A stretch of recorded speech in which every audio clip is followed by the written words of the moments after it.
Hello guys, and welcome back to the channel, where today guys, I'll be showing you how to reset Skrill Password.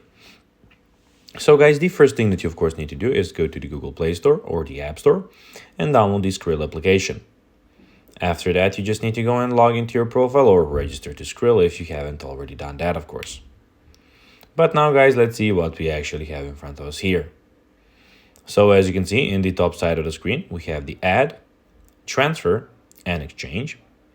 In the bottom tab, we have 5 tabs, which are the Home, Card, Crypto, Sports, and the Rewards tab in the bottom right corner.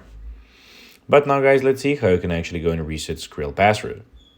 So firstly, go to the Skrill website or open the Skrill mobile app as I told you in the start of this video.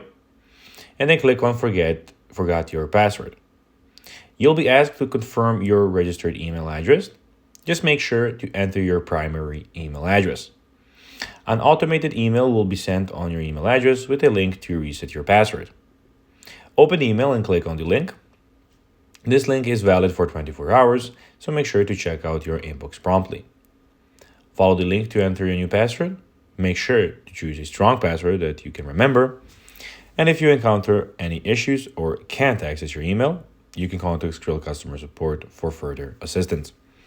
So guys, that will be everything for this video. I hope that you found this video informative and entertaining, guys. If you did, don't forget to like this video, share it, subscribe to the channel, and put the notifications on, as guys, this really helps us grow our channel. So if you have a few seconds, it will be pretty cool if you could do this for us. So guys, that will be everything for this video. I hope you enjoyed it. And guys, as always, I'll be seeing you in the next video on this YouTube channel. Until then, as always, bye guys.